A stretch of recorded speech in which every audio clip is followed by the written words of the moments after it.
plant as a possible source of contamination? Have you guys ruled anything else out? What is the investigation into that source like right now? Thank you for the question. We are still investigating our system. Our 3 water treatment plants has been and is currently operating within guidelines. We are looking at everything. Again, we're looking at leaks, we're looking at water main breaks, we're looking at valve assessments. We're looking at anything that would disrupt our water system in that localized area, and we're out there assessing now and using our test results as well to identify the locations of serious concerns. Thank you. And last question, can you tell us about the pumping station that was taken offline in Mount Vernon on August 26th? I know there's a theory out there that it could have led to low chlorination in the system. So yes, that pump station was taken offline on August 26th in order for us to complete a valve replacement and reconstruction in our distribution system. It was really critical for us to make that repair, capital repair. At this time, we're still assessing and looking at what is linked or what is caused contamination. But all the things that I just discussed before are things that we're looking at going forward. Got it. And just finally, is that station back on now, or is it still being repaired? Correct. It is back on now, yes. Thank you. Yeah, I just wanted to clarify your remarks, Dr. Mitchell, about the sampling results. So at one point during your remarks, you said there were 25 results and 1 came back positive. Correct. The police station on I believe it was Cary. So is that all from Monday's sampling? Like, when were those samples taken? The 25 that only 1 came back positive. Those samples were taken Monday evening into the night and into Tuesday morning because it takes time to go through the right protocols for the sampling. So Monday into Tuesday, those samples we were receiving results. Can you talk about the concentrations of E. coli bacteria seen on these samples? I mean, are we seeing reductions in the concentration as you guys are attempting to flush out the system and things of that nature? Absolutely. So we had 3 positive sites. The positive site was Fire Station 8 at 1503 West Lafayette. We also sampled 2 other sites, our police location on North Mount Street at 1334 North Mount Street, and another location at 920 North Cary. The fire station and the site North Cary tested negative in our follow-up samples. So we are seeing improvements within our testing, and that was part of the 24 samples that showed negative. Okay. And in terms of, obviously there have been some concerns about communication here. When are you guys expecting to communicate the next round of results?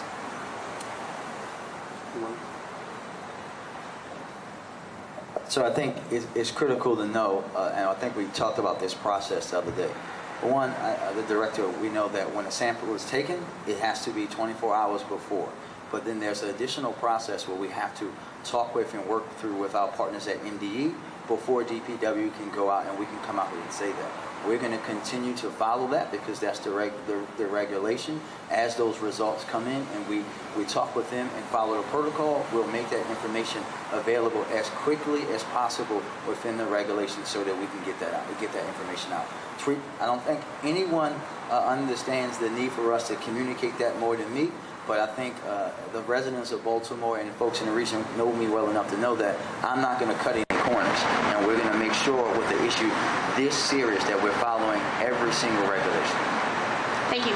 And just also, Keith, before you start, for Emily, the other thing that I want to say about the pumping station question is that we're not going to be talking about theories. Anything that you hear from us is going to be about facts that we absolutely know through the science. This is something that we cannot afford to go off theories. We have to talk about what we know, and that's how we'll be operating. Keith? So you consider the Vernon pumping station thing just a theory at this point? That's literally how it's been characterized, yes. Thank you, Mr. Mayor. Yes, sir. Your office released a statement yesterday and regarding your regret. You regret not telling the public earlier about the situation. Can you speak specifically more to that, specifically why why the regret, and what damage do you think was actually done? Was the regret is simply about not being able to go through the process faster, Keith. As I just said to me, we want to get that information out as quickly as possible, but when you have to follow regulations, we're going to follow those regulations. And sometimes that causes us not to be able to do things that we want to do in the haste that we do. But again, I think for your viewers in particular, for folks to know is that we follow every regulation working with our state partners, and they will tell you that we follow every regulation. They're standing with us today, the Maryland Department of Emergency Management. We've been talking with MDE throughout this process. They are with us. The folks through the region and county governments are with us throughout this process. We are not skipping any steps. We will not do that. We will follow the rule to the thick of the law, and that's how we'll go forward. And all of that notwithstanding, as a result to the city's response, what action, if any, do you plan to take in this situation, specifically with DPW and perhaps its director? Well, I guess I don't know, Keith, if you didn't hear what we just said about the actions that we're taking. Maybe you weren't here, but we have taken a lot of action, right? When you think about the fact that we've gone out and done these tests, that we have an emergency management center open, fully operational, not just with city resources, but with state resources and regional resources, that we're going out there doing these tests, expanding that we went out and retested and went and had 24 negative results in that area. That's action being taken. When you think about the amount of gallons of water that you just heard that we delivered out, that's action being taken. When you see DPW going out, fixing water mains, looking at valves, looking at everything, testing hydrants, flushing systems, that's the action that's being taken and is the appropriate way to operate this per the guidelines. Okay, one last question. Has there been any reports of people being ill? I guess Dr. Zaraza would know, or you would know, certainly? I'll let Dr. D take that question. Okay, Dr. Zaraza, has any... Dr. D. Dr. D, yes. Of course I know. Have there been any reports of people being ill from this? So we have an Office of Acute Communicable Diseases, and that is who investigates any type of foodborne or viral illness that could be spread to the public. We are subsequently investigating 2 cases currently. It is too soon to say that it's directly linked to exposure from the water, but we are investigating actively 2 cases of individuals who live in the advisory zone. Okay, great. Thank you, Keith. Barrett? Mayor, just wondering if these results have come back the way that they have. You talked about the negative results. Does that mean, or any indication as to when you might be able to reduce the area that you're talking about, especially with the county, and do you have any information on that yet? Yeah, I think that, as I said earlier, we're going to be doing that through a very cautious way. As we get more results, as we get further results back this afternoon, this evening, in the morning, then that's how we'll reassess as we work through with MDE and our partners to say, okay, how can we do this in a responsible way, in a way that's considering of the magnitude of what we're talking about here, the science, but also the reality of the situation on the ground. That's the kind of measurements that we'll be taking as we get those results in. And as soon as we can go out and lift that, Barry, you'll be one of the first people that I call to tell. Mr. Mayor. Hey, man. Hi. The last map that we saw came out, I believe, yesterday from DPW. Does that map still hold? Is it the same area? And I thought you did a really good job on Monday night of explaining what the difference between folks in the square means and what the larger area means. So you could do that again. That map does not change for us. The only thing that changes in that map is that we have some negative results in that focus area as well. The rest of those green dots are still green because they were also negative. Thank you. And as soon as we can change that map, we will. Yes, ma'am. I just want to follow up briefly with Dr. Durazo. So the 2 cases that are being investigated in that square, are those just possible instances of E. coli exposure? Or They're gastrointestinal illnesses. that right? we're still investigating to determine That we're whether still investigating to there's any determine connection. whether there's any connection and what the exposure may have been. Do we know if those individuals tested positive for E. coli at all? We do not know that So yet. we do not know. Again, what I'll say about it in general is most gastrointestinal illnesses are are oftentimes assumed to be viral, and so there would have to be special additional work and testing to be done to determine that it's caused by E. coli. So a lot of that goes through us getting a thorough history from those individuals, similar to COVID, the case investigation, the contact tracing to determine where their exposure may have been. That absolutely makes sense. Thank you. Thank you, everybody. For those of you just joining us in a city in crisis, water distribution continues as West Baltimore and Southwest Baltimore County remain under a boil water advisory. Right now, the city is not ready to lift that advisory and is working to provide more bottled water. There is no immediate timeline to lift the order. Now, questions remain over who knew what and when they knew it. According to the mayor and DPW leadership, that first routine testing happened Friday. But it wasn't until 3 days later, around 7:45 a.m. Monday morning, when DPW tweeted out the news of contaminants in the water. Mayor Scott says DPW waited until they received confirmation before notifying the public. But despite promises to provide frequent updates, DPW was silent for nearly 9 hours on Monday before announcing an official boil water advisory for most of West and Southwest Baltimore just before 5 o'clock. Mayor Scott addressed the timeline on WBAL radio this morning. On the 3rd, we got notification of a positive test in that area in West Baltimore, in the Sandtown area. By code and by regulation, that requires, in working with MDE and EPA, that you automatically retest that to make sure that you don't have a false positive. That was done immediately, and then the next day is when we on the 4th received the confirmation of that, and then that's when you go into actual operation mode. Stay with Fox 45 News for continuing coverage. We have continuing coverage on air and online at foxbaltimore.com. Breaking ahead of the Marilyn Mosby trial, this video just into our newsroom showing Baltimore City State's Attorney Marilyn Mosby walking into the federal courthouse downtown. It's for a pretrial hearing where she just got a split decision on her motions while facing charges of perjury and lying on a loan application. Now, here's the ruling so far. Her team's motion to exclude federal experts from testifying, along with excluding information on how State's Attorney Mosby spent money withdrawn from a retirement account, were denied. However, the request to have prior investigations barred was granted. The court is now hearing the federal prosecutor motions. Fox 45's Mackenzie Frost is there. She'll have a live update at 4:30. The Baltimore City Department of Public Works has a history of struggles, including the most recent water crisis. City leaders are working to answer questions. And we're still keeping track of showers moving across the state. I'll break down the timing and when these showers finally end coming up in my Weather Authority forecast.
Violence among young people continues to make headlines in Baltimore. On the left, a 17-year-old was killed Friday walking out of Merville High School. On the right, a few hours later that same day, a 14-year-old Milford Mills student in Baltimore County was shot to death as a football game came to end on campus. Well, now some are demanding changes. It doesn't matter that you were a juvenile. 17 and 364 days doesn't mean you're less culpable for killing someone. Well, a series of new laws protecting juveniles from certain consequences has critics' voices growing louder. Fox 45's Rebecca Pryor is examining both sides of this issue. Rebecca? Yeah, Kai, while some say that charging children with serious crimes is counterproductive, others argue if they're committing crimes like adults, they should be held accountable like adults. When it comes to the victims, we know their names and we've seen their faces.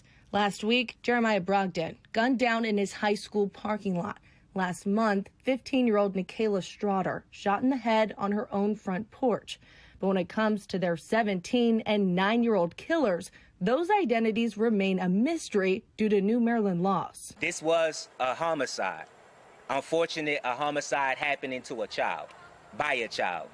And we're expecting accountability. Going into effect this June, a list of sweeping juvenile justice reforms. Among the major changes, children under the age of 10 can't be charged with a crime at all, not as a juvenile and not as an adult. And anyone under the age of 18 can have their identities sealed regardless of the offense. The juvenile justice system in Maryland right now is severely broken. It's not working. We're seeing juvenile crime skyrocket. Noting an uptick in crime among young people, Sean Kennedy with the Maryland Public Policy Institute argues protecting the names of violent offenders, no matter their age, puts the public at risk. We don't know what judges are doing to 17-year-old carjack murderers because there's no evidence that this case even exists. The fact that somebody had a long rap sheet as a juvenile, none of that information ever goes public, means that the public is basically in the dark about what's going on. State Senator Jill Carter sponsoring the bill behind these protections. Following the shooting death of Straughter at the hands of a 9-year-old, Carter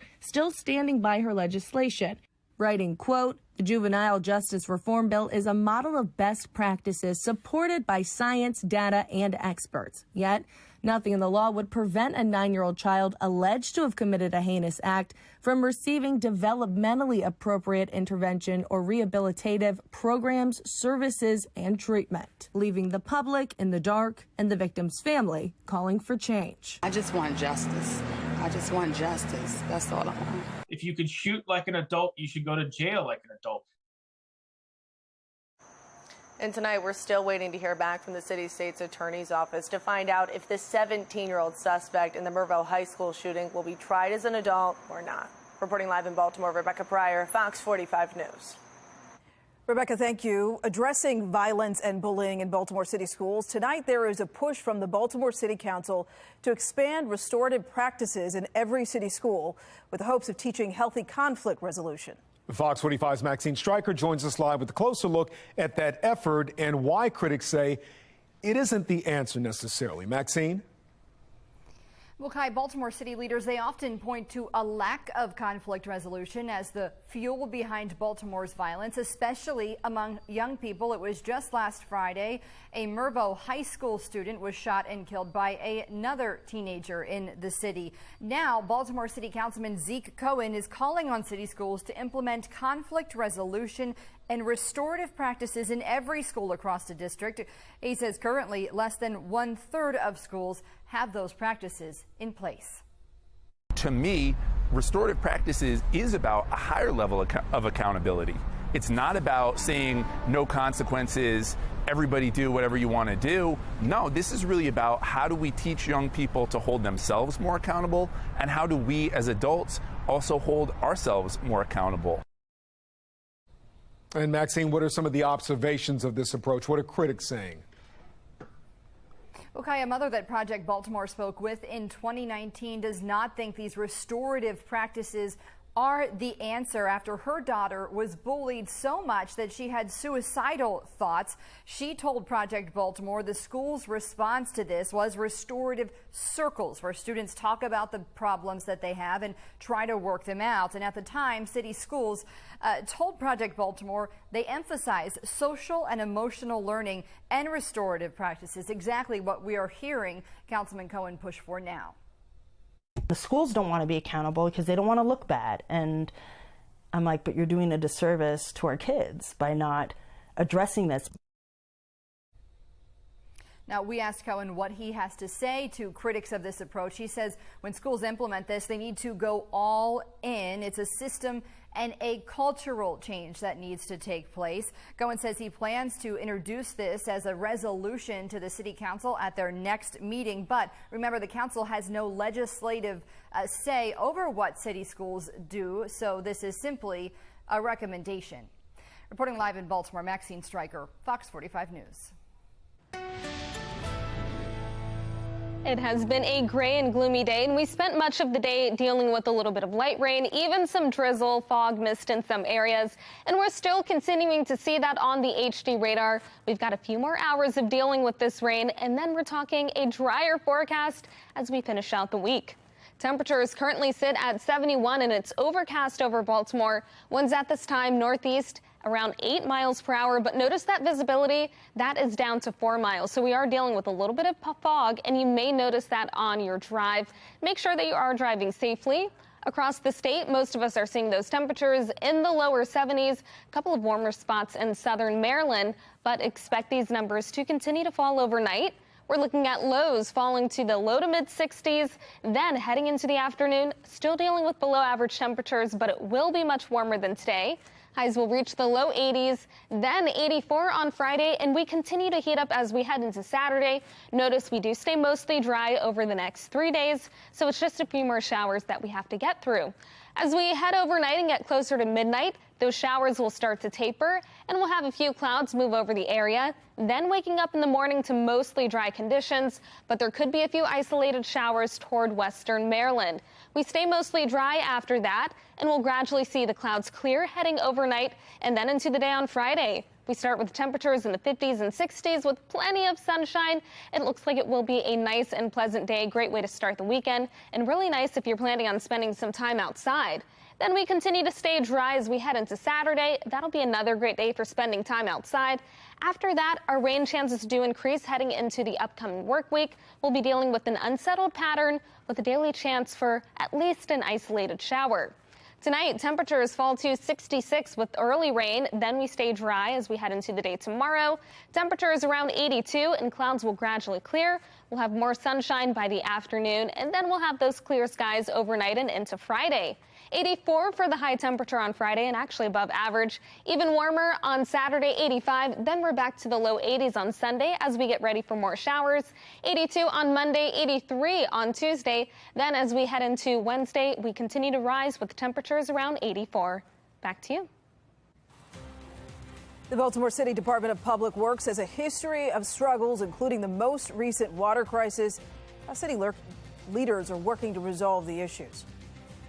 One of the most popular e-cigarette companies for young people now owes 33 states and Puerto Rico hundreds of millions of dollars. I'm Kayla Gaskins in Washington.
A win Tuesday for the anti-vaping movement. E-cigarette maker Juul will shell out nearly $400 billion to settle a lawsuit brought by 33 states in Puerto Rico.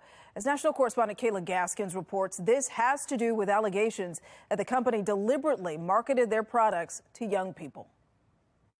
A 2-year bipartisan investigation found Juul deliberately targeted young people through marketing campaigns, even though much of that demographic is not even legally old enough to buy e-cigarettes. Social media campaigns, launch parties, young models on trendy ads, flavored products, all allegedly designed to lure in young customers. Not anymore. In a new settlement, the e-cigarette maker Juul did not admit any guilt, but did agree to stop marketing to people under 35.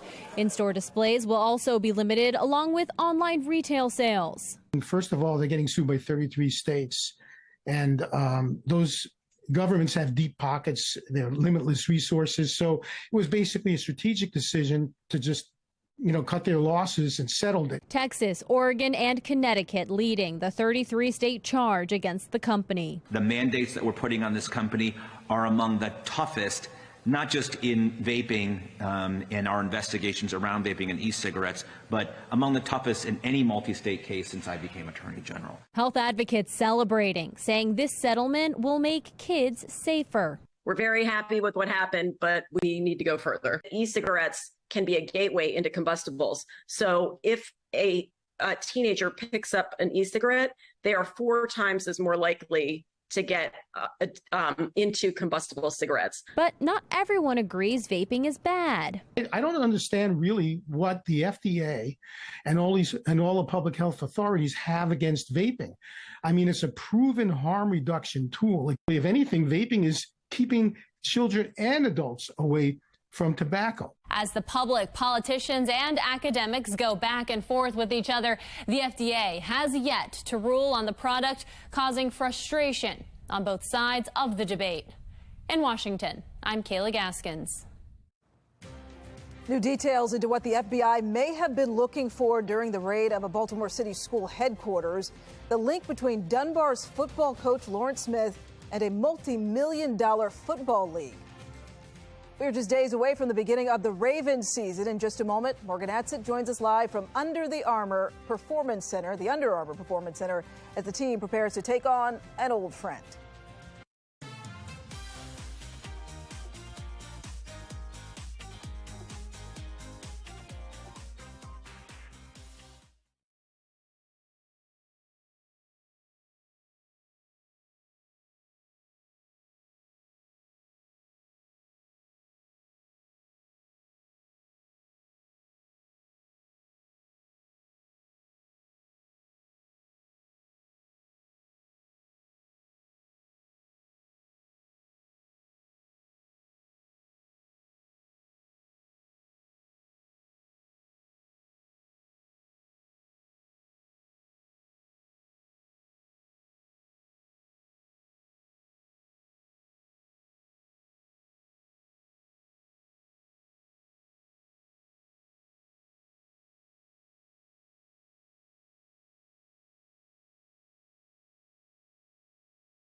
Breaking ahead of the Marilyn Mosby trial, where she is inside the federal courthouse downtown, a pretrial hearing.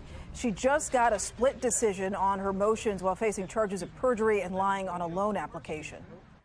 Well, here are the rulings so far. Her team's motions to exclude federal experts from testifying, along with excluding information on how State's Attorney Mosby spent money withdrawn from her retirement account, were both denied.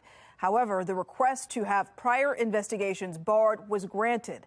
The court is now hearing the federal prosecutor motions. Fox 45's Mackenzie Frost is there, and we'll have an update when the hearing concludes. Now to the latest on the West Baltimore water crisis. We just learned all but one of the city's 25 most recent water test samples have tested positive, or have tested negative for contaminants. Only one positive test came back from a West Baltimore police station.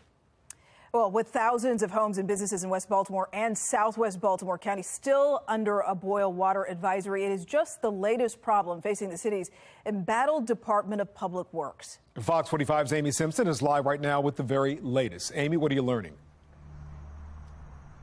Yeah, for the city agency that's tasked with providing quite a few essential services, Baltimore City DPW, once again with this water crisis, finds itself in some troubled waters. For another day, water continues to flow down these West Baltimore streets. Fire hydrant outside of Engine 8. And here at the corner of North Arlington and Riggs Avenue.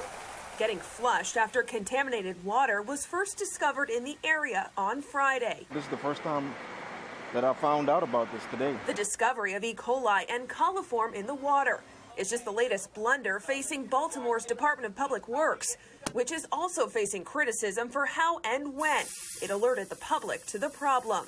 You know, it feels like the Department of Public Works put the city of Baltimore on hold this weekend. In March of this year, state environmental officials came in and took control of the city-owned Back River wastewater treatment plant in Dundalk as residents complained about solids floating in Back River and the ever-frequent stench of sewage lingering in the air. DPW insists the city's wastewater treatment work is not the source of how bacteria made it into the water supply. We are confident that these positive test results are not associated with our 3 water treatment plants. But city residents also continue to bemoan the fact that weekly recycling pickup has yet to return, often leaving overflowing bins filled with cans and cardboard up and down sidewalks or alleyways. City Councilman Yitzi Schleifer has been an outspoken critic of DPW. This is an agency plagued with so many issues. Now frustrated by how Public Works is dealing with the latest crisis. This is the agency that's in charge of our water supply.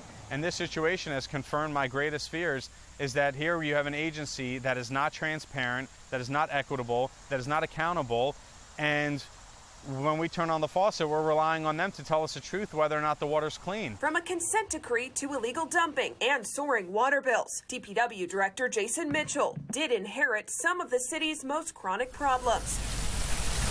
But this latest crisis with water in West Baltimore. DPW proactively test 90 locations and have a self-reporting and self-reported this issue in an abundance of caution to the public. Once again, putting the spotlight firmly on DPW and its leader, one of the highest paid officials in Baltimore City, with a yearly salary of $245,000.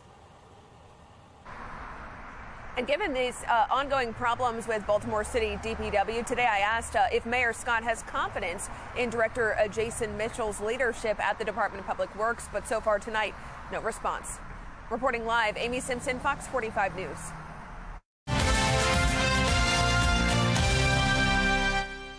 Well, tonight we are learning more about what the FBI may have been after when it raided Baltimore City Schools headquarters last month. As Project Baltimore's Chris Papps explains, sources familiar with the FBI's investigation say it involves a Fox 45 News investigation from 2 years ago. In summer 2020, Project Baltimore exposed how the A7FL, a multi-million-dollar 7-on-7 football league, was using Dunbar High School's football field without the proper permits. At the time, we interviewed the league's regional commissioner, Marcus Cole, who said he worked out a deal to use the field. That deal was with Clear Path Athletics, founded by Lawrence Smith, Dunbar's head football coach. But Smith doesn't own Dunbar's football field. According to city schools policy, he doesn't have the authority to rent it out. During just the 2019 season, the A7FL League played 24 games at Dunbar. For all 24 games, the A7FL says ticket sales and food concession revenue was supposed to go to Clear Path Athletics. But records show Clear Path shut down 2 years earlier. So where did the money go? Sources within Dunbar say it was never transferred to the school. 2 years ago, when we spoke with the league's regional commissioner, Cole, he told us he thought the league was allowed to play on the field based on the deal with Smith. My understanding is that we were covered. My relationship with the coaches and everyone else, with the partnership that we had, my assumption is that everything was okay. Coming up tonight on Fox 45 News at 10, Project Baltimore takes a closer look at the deal between Smith and the A7FL, including what happened to that deal after Clear Path Athletics shut down in 2017. I'm Chris Pabst, and this is Project Baltimore. Fleet Week is officially underway in Baltimore. For the first time in 3 years, you have a chance to meet servicemen and women from the Marines, Coast Guard, and the U.S. Navy. Megan Gillen and photojournalist Kenny Christopher have a sneak peek of what you can expect this year. Welcome aboard the USS Carter Hall, a giant Navy warship. And try not to judge my hair. I'm a little windblown, but for good reason. A few hours ago, we had the great opportunity to land in an MH-60 Sierra, otherwise known as a Seahawk helicopter, on the flight deck right there.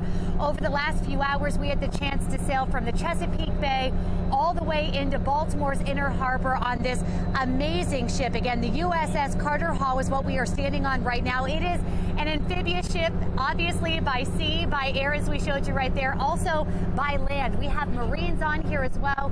Here today, roughly 400 servicemen and women have been on board, and this is the start of Baltimore Fleet Week. So as we come into Baltimore, so many of them excited to get a chance to meet all of you. Now is your chance to come on this boat and tour it, get to know some of the servicemen and women here. And many of them that we talked to are actually from Baltimore, so a bit of a homecoming for them. But just a great opportunity to meet them, to say hello, and then most importantly, say thank you. I think that's the one thing my photographer Kenny and I have felt today, is a lot of gratitude for all that our military is capable of. We're going to have much more an in-depth view of what we experienced both up in the air and on the ship here tonight at 10. For now, from Baltimore's Inner Harbor, I'm Megan Gillen, Fox 45 News.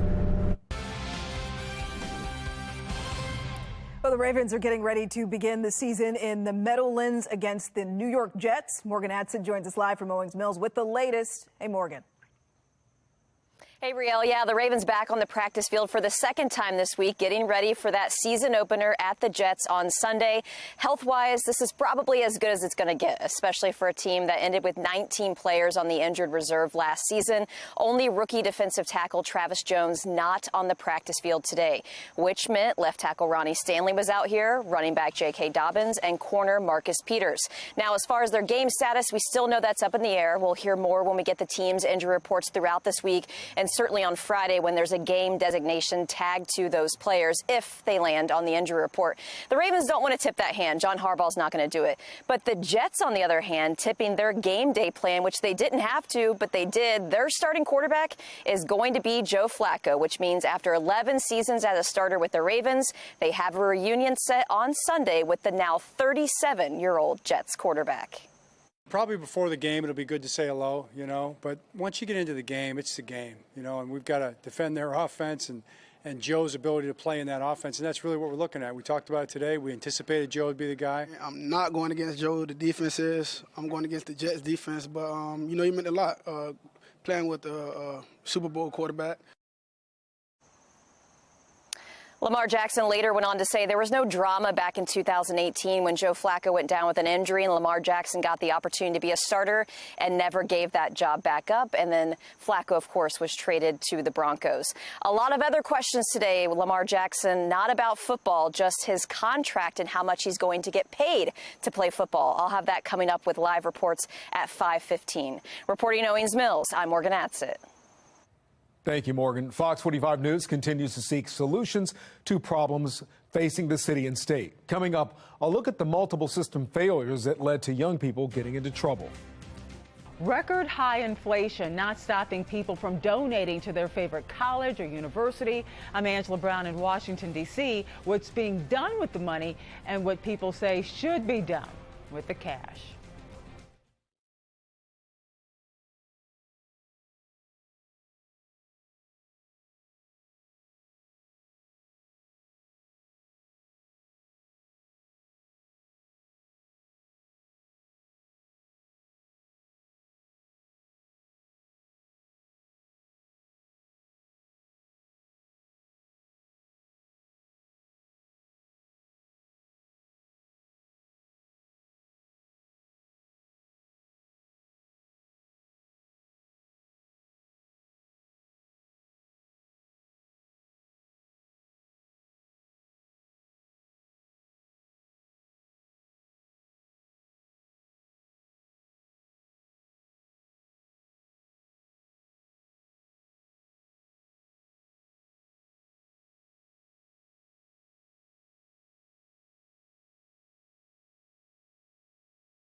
From police not policing to prosecutors not bringing charges, there are criticisms for almost every aspect of the criminal justice system.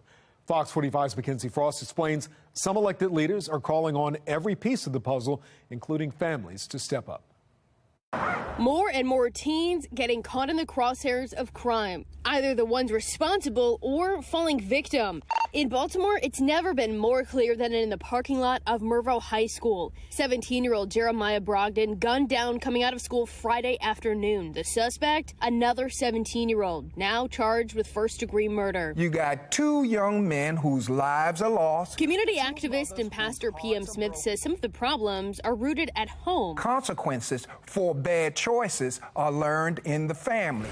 Leaders in Baltimore say reducing violence is a priority, the same violence that's gripped Charm City for years. I don't care if it's today, tomorrow, every day I'm worried about crime in Baltimore. Summer crime, winter crime, spring crime, fall crime. That's the way I do it. Mayor Brandon Scott often looking to the community for answers to solve the crime crisis. When someone commits an act, you have to hold them accountable. We're not holding anyone accountable who's going on to kill anyone. The police department woefully understaffed, and City State's Attorney Marilyn Mosby not prosecuting crimes she has deemed low level. The top prosecutor's office criticized for lenient plea deals too, ones that have sent criminals back to the streets after serving little to no jail time. This is crazy. Like admitted arsonist Luther Trent, released after less than 6 months in jail for setting his ex-girlfriend's house on fire. Now Trent in federal prison after prosecutors charged him. Or Joseph Black, now facing charges in connection to a BPD officer who was dragged for blocks. But Black has a criminal rap sheet dating back more than a decade. In November 2021, after once facing attempted homicide charges, Black pleading down to handgun charges. A plea deal from Marilyn Mosby's office setting Black free after spending 20 months in custody. It's our job to make sure we produce quality cases to turn over for prosecution. We're doing just that. Those are great questions. I just believe you're asking them to the wrong person at this time. South of Baltimore in Prince George's County, County Executive Angela Alsobrooks frustrated with the rise in crime too, especially among juveniles. No summer job or government program is going to help that. Now we can sit here and we can talk statistics all day long, but I want to reiterate that these are children committing these crimes, targeting other children and targeting adults. In short, we have an accountability problem in our county. Also, Brooks more direct about the problem than other leaders in surrounding jurisdictions, noting her administration has funded programs geared towards helping kids. So we can't continue to throw resources to fix that kind of problem. These kids don't just need a hug, they also need to be held accountable. I know this isn't the popular thing to say, but the truth of the matter is, it's a fair question. Where are their parents? Where are the aunties? Where are the uncles and other family members who are responsible for them? She says all the government funding programs cannot solve the problem alone, but all the systems have to work together to prevent the crime crisis from growing even bigger than it already is. The violence clearly on the minds of voters in Baltimore City. While Marilyn Mosby hinged her time in office on these progressive policies, voters ousted her during the July primary. She came in last in the three-way race. Meanwhile, the presumptive incoming state's attorney, Ivan Bates, says he will reverse the policy of Marilyn Mosby's time in office, saying that he will not have a blanket policy not to prosecute certain crimes. Instead, he's telling voters he will hold violent criminals accountable. In Baltimore, Mackenzie Frost, Fox 45 News. It has been a rainy and gray and gloomy day outside, with many areas dealing with rain, a little bit of fog and mist, and we're still seeing that. Here in Baltimore, temperatures sit at 71 with winds out of the northeast around 8 miles, and that fog is leading to some reduced visibility. That number's down to 4 miles, so just make sure that you're driving safely this evening. Across the state, temperatures are mainly in the low to mid 70s, but we do find some higher numbers toward southern Maryland and across parts of the eastern shore toward Ocean City. This is a look at what we're seeing on the HD radar. We still have a few showers that continue to move across parts of the state, but a lot of what we're seeing is light rain, and that will gradually taper as we head into the night. Once we get close to about midnight, we're talking mostly dry conditions with a few passing clouds. Then most of us will wake up to dry weather tomorrow morning, but there is the chance for a few showers, especially to our west. Then we'll have a mix of sunshine and clouds heading into the afternoon. That's all before those clouds clear, and we'll wake up to a nice and sunny start on Friday morning. Temperatures will be in the 50s and in the 60s. It's setting up for a very nice day. Then as we move forward again tonight, temperatures fall to 66 with early showers before midnight. Highs will reach 82 tomorrow, which is below average, but it should be a nice day once we get to the afternoon. 84 on Friday with sunny skies, 85 on Saturday. Then heading into the upcoming week, we'll stay in the low to mid 80s with the daily chance for showers. Back to you. Jasmine, thank you. Looking ahead right now, the 2022 Legacy Chase returns to Shawan Downs in Baltimore County later this month. Now that race aims to bring the best in steeplechase racing, along with food, music, and fun for the family. Tom Rogers previews that event. The thunder of hooves is never closer, more exciting than when you get to see a steeplechase just feet away. Legacy Chase is back again this year at Shawan Downs. Maryland tradition brings history of the top steeplechase horses and riders together. So grab your friends, family, and a picnic basket and enjoy a day in the country. Director of Operations of Legacy Chase, Mark Lund, and co-chair of the Legacy Chase Committee, James Steerhoff, tell us about this year's additions and explain the different races. Well, since it's National Beer Lovers Day, we'd love to announce that we'll have our first ever beer garden there. Nice. Yep, a little bit later today, we will announce our local craft beer partners, but we're very excited to partner with some local brands and let our patrons try their delicious brews. There's two types of races. There'll be some hurdle races, which are about 2 miles long. They're going over brush fences. And then Maryland is really known for timber racing over the post and rail, board fences, solid fences. If you think to the spring, you've got My Ladies Manor, Grand National, Maryland Hunt Cup. Those are some of the premier races in the country. We do have 2 timber races on the day. Those are 3 miles long. So those will be kind of 15 to 20 fences. Yeah, great event. The Legacy Chase set for Saturday, September 24th at Chewan Downs. It's right in Hunt Valley. Tickets for the family can be purchased right here on this website, thelegacychase.org. Tom Rogers, Fox 45 News. Coming up at 5 o'clock, Mayor Brandon Scott gives an update on the water crisis in Baltimore, why city leaders say they don't know what caused the contamination. Also, tuition up, student loan debt up as well, but so are donations to universities. Fox 45 News looks at the growing disconnect.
Experts say college tuition is rising and student loan debt is growing. At the same time, some colleges are breaking records in donations they're receiving. Angela Brown of the National Desk reports on what appears to be a contradicting situation. Dear Clemson, I've been thinking of you. Football powerhouse Clemson University shattering records in fundraising, boasting in this press release a record-breaking $210 million in fundraising during fiscal year 2022. A portion of that money used to create 139 new student scholarships. Clemson University president telling Fox News they try to keep tuition low. The goal is to make sure that our students graduate with as little or no debt as possible, and Trey, half of our students graduate debt-free. Other well-known universities also reporting record fundraising. including Penn State, with record commitments of more than $437 million, and HBCU Florida A&M, raising a record $23 million, a 70% increase. Some members of the academic community question if this money should be used to pay off student loans. They're taking money from the government with one hand in the form of these huge student loans for tuition, and then they're taking in these donations with the other hand. Let them use some of those donations to pay off these student loans if it's so important. The Council for Advancement and Support of Education says the total giving to U.S. colleges and universities was over $52 billion in fiscal year 2021, up nearly 7% from the prior year. Case says many of these donations are tied to restricted endowments, which pay for scholarships. Case says the overall increase in fundraising dollars was driven by alumni. Their contributions went up by roughly 10% for fiscal year 2021, but the final numbers for fiscal year 2022 are not in yet. Reporting in Washington, D.C., I'm Angela Brown. Coming up on Fox 45 News at 5 o'clock, Baltimore leaders still don't know what caused the E. coli contamination in the city. We'll have the latest on the water crisis. Also tonight, doctors warn parents a child's backpack could put them in the ER. What you need to know to make sure you're not accidentally hurting your kids.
Live from WBFF TV in Baltimore, this is breaking news.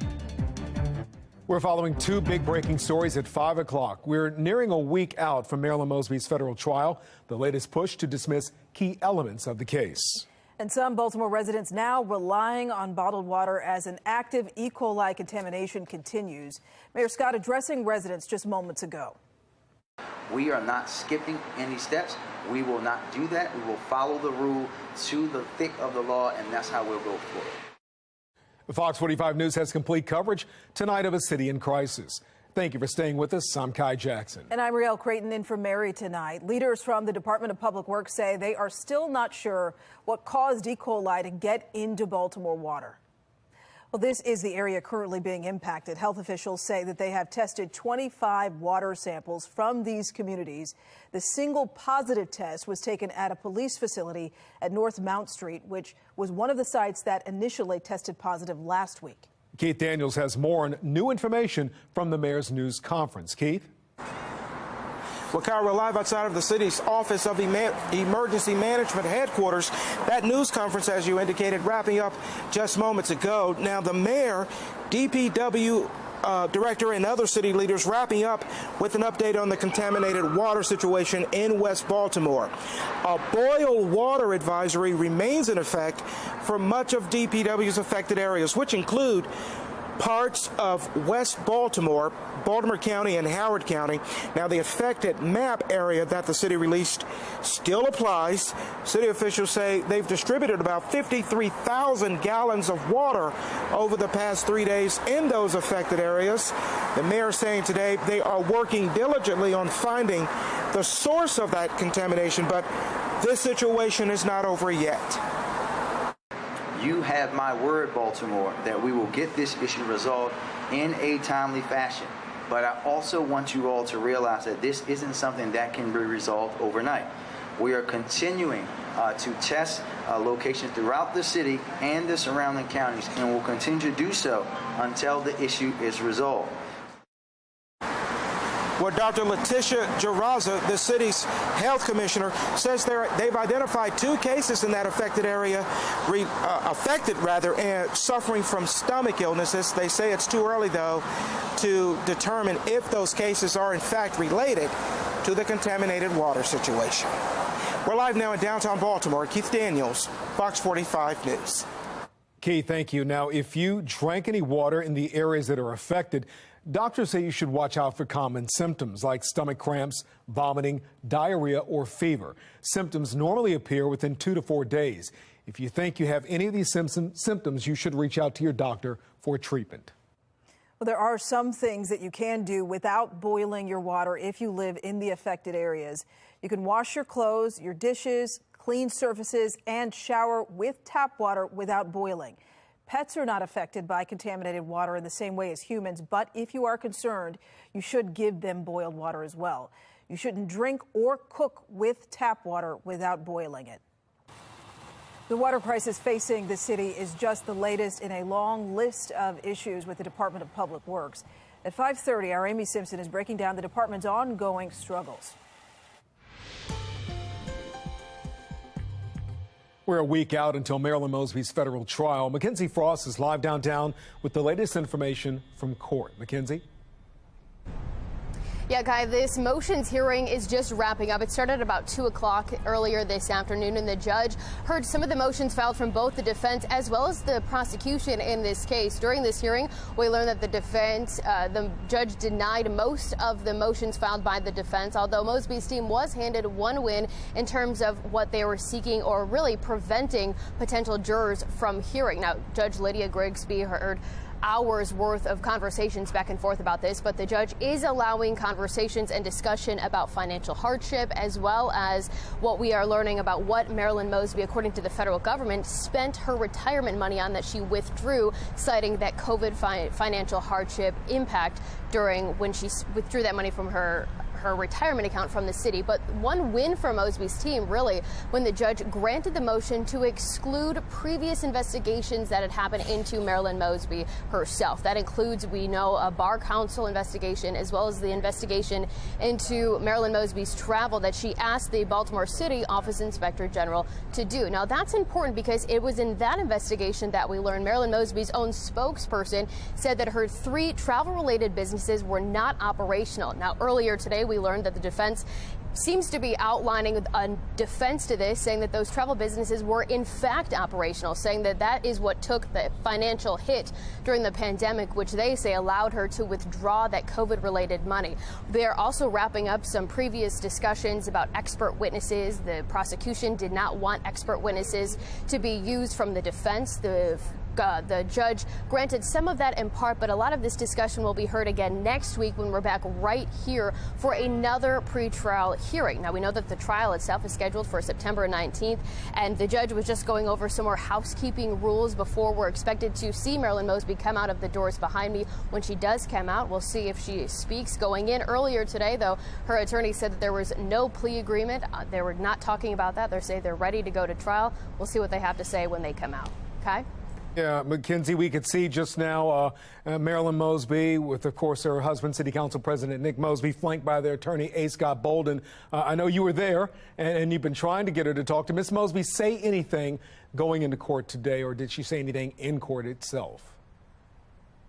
No, she's been staying pretty quiet, actually. Going into the court earlier today, she stayed quiet, in fact, allowing her attorney, A. Scott Bolden, to do all of the talking, which really itself wasn't very much of anything. All A. Scott Bolden said was that there was no plea agreement, that they were going to trial. In the court itself, Marilyn Mosby sat at the table pretty quiet, letting her attorneys do most of the talking. All right, Mackenzie, thank you. Mackenzie Frost reporting live from federal court. Stay with Fox 45 News for continuing coverage. You can get the latest on this trial right here on air and online at foxbaltimore.com. Violence among young people continues to make headlines in Baltimore. On the left, a 17-year-old was killed walking out of Mervo High School last Friday. On the right, just a few hours later, a 14-year-old Milford Mill student was shot to death as the football game came to an end on campus. Now, some are demanding changes.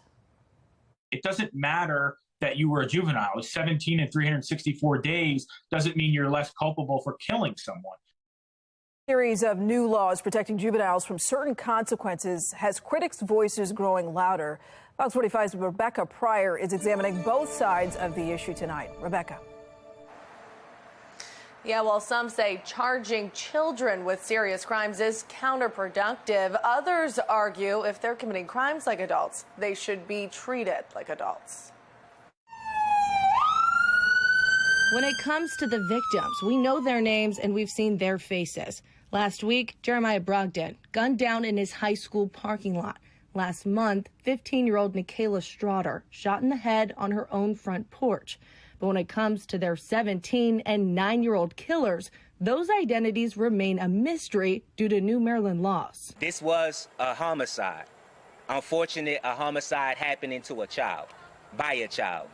And we're expecting accountability. Going into effect this June, a list of sweeping juvenile justice reforms. Among the major changes, children under the age of 10 can't be charged with a crime at all, not as a juvenile and not as an adult. And anyone under the age of 18 can have their identities sealed regardless of the offense. The juvenile justice system in Maryland right now is severely broken. It's not working. We're seeing juvenile crime skyrocket. Noting an uptick in crime among young people, Sean Kennedy with the Maryland Public Policy Institute argues protecting the names of violent offenders, no matter their age, puts the public at risk. We don't know what judges are doing to 17-year-old carjack murderers because there's no evidence that this case even exists. The fact that somebody had a long rap sheet as a juvenile and none of that information ever goes public means that the public is basically in the dark about what's going on. State Senator Jill Carter sponsoring the bill behind these protections. Following the shooting death of Straughter at the hands of a 9-year-old, Carter still standing by her legislation,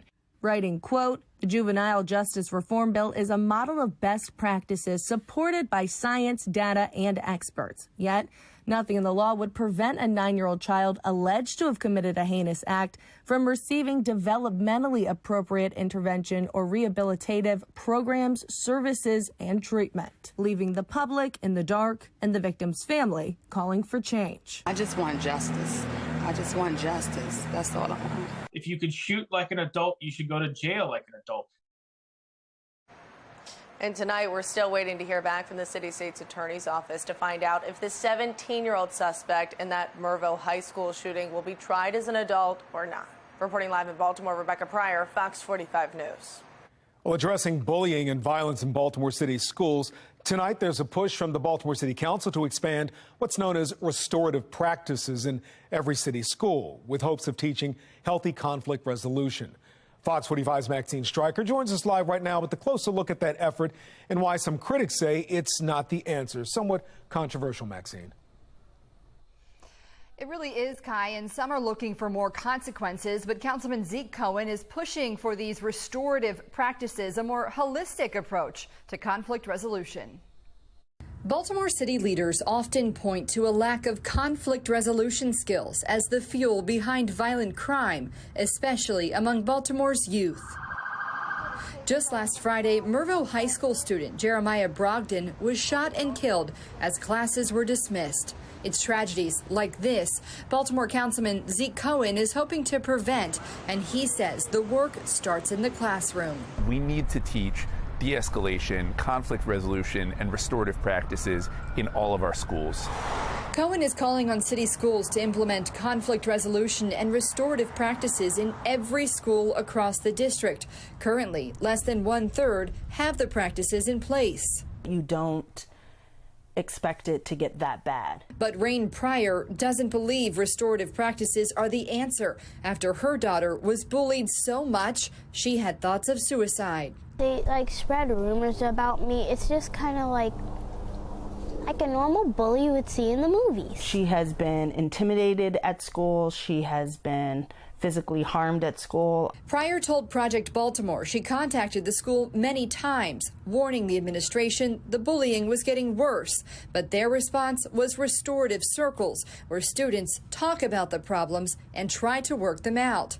The idea happening in place of traditional punishment, such as suspension or detention. What it tells me is we're afraid to have consequences for students. At the time, city schools told Project Baltimore it emphasizes social and emotional learning and restorative practices, exactly what Cohen is pushing for now.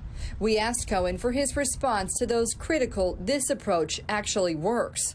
It doesn't work if we don't do it with fidelity, right? We've seen across the city and across pretty much anywhere where these practices have been deployed that if you do it sort of half in, half out, it's not going to work.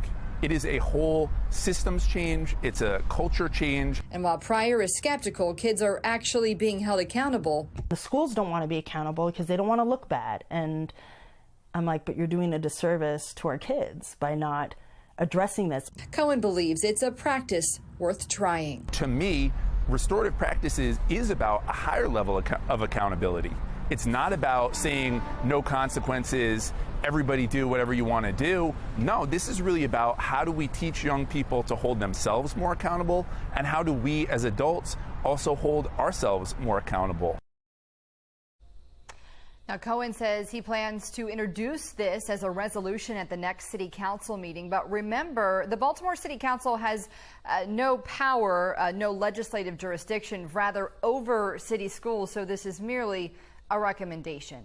In Baltimore, Maxine Stryker, FOX45 News.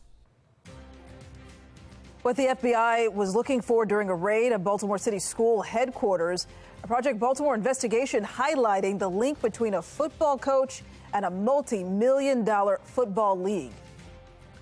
The Ravens are set to face off against a familiar face for their first game of the season. The latest on how the team is getting ready to kick off. And it remains a gray and gloomy afternoon with temperatures in the 60s and 70s and many areas dealing with rain and even a little bit of fog. I'll break down when it ends and what you can expect as we finish the weekend coming up in my full forecast.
Okay. We have breaking news to report right now. Moments ago, split decisions in the pretrial motions hearing for City State's Attorney Marilyn Mosby. Now, we do expect her to walk out of federal court, which is on Lombard Street, any moment. Could be talking to reporters, but she has been in court all day. We're going to come back to that in just a moment. We just heard from Marilyn Mosby, who is facing, we're waiting to hear whether from Marilyn Mosby, who is facing 4 federal charges related to 2 homes purchased in Florida, along with making withdrawals from her retirement account, citing COVID hardships. Her effort to have federal expert witnesses barred was denied, along with a request to prevent prosecutors from bringing up how she spent her retirement money. She did get a win in court. Her request to block prior investigations into her was granted. Now, federal prosecutors did score a couple of wins. They did not want Mosby's team accusing investigators of being vindictive or racially motivated. The judge apparently sided with the feds in this situation. The judge also moved to exclude Mosby's witnesses in part. Now, Mackenzie Frost will break down all of this in a live report. But right now, as you can see, the cadre of reporters out there, including our own Mackenzie Frost and our Fox 45 News photographer, are waiting for Miss Mosby and her husband and attorney A. Scott Bolden to come out of the federal court building. We'll get back to that. Well, the O's are in town tonight as they continue to fight for a spot in the postseason. You're looking live at Camden Yards, where the Birds will be facing Toronto this evening. The O's have struggled against the Blue Jays this week, dropping 2 of the first 3 games. This series has huge postseason implications as the O's are 3.5 games behind Toronto for the final postseason spot. The Ravens, meanwhile, have their eyes set on the upcoming season. It is a big week, one all around on and off the field. That's right. Morgan Adsit is live right now from Owings Mills with an update on the Ravens' biggest storyline this offseason heading into week 1. When will Lamar Jackson get paid? Morgan? We should have that answer soon, finally. We really don't know at this point. What we do know is that week 1 is always busy. It's the season opener. There's a lot of storylines going into this, even the Ravens facing former quarterback Joe Flacco. But really, it's been double duty for quarterback Lamar Jackson. He is still QB1 this week and also playing his own agent. He told us that this week there are still contract negotiations happening between him and general manager Eric DeCosta. Now, he told us during training camp he would set some sort of week 1 deadline, but is that week 1 now? Because players count it as now with practice, or is it actually week 1, 1 o'clock kickoff at the Jets on Sunday? Jackson said it's not going to go that far. He has a new deadline, and it's Friday, to either get this long-term deal done or to play under the franchise tag and $23 million this season. As of right now, we're still talking. The week's not over yet, but soon, probably be a deadline, probably be cut off after this week. The end of this week, Friday. What has this whole process been like, of just handling it yourself while you're also preparing and working on the field? It's business, so it's just been business the whole process. Just taking a day at a time. Whenever we meet, stuff like that. Do you feel like you guys are close, or does it feel miles apart? I don't know. Well, we hope he knows. He's just not giving much to us. What we do know about Lamar Jackson is he's not really worried about this. He said he's cool. He said GM Eric DeCosta is cool. Everyone's been cool during this entire process. It hasn't happened yet, but this is not a holdout type thing. Jackson understands he will play this season under the 5th-year option, $23 million, if a long-term deal is not reached by Friday. And as far as injuries, he said it's a part of the game. He's not concerned. He will, of course, do everything as far as insurance policy goes.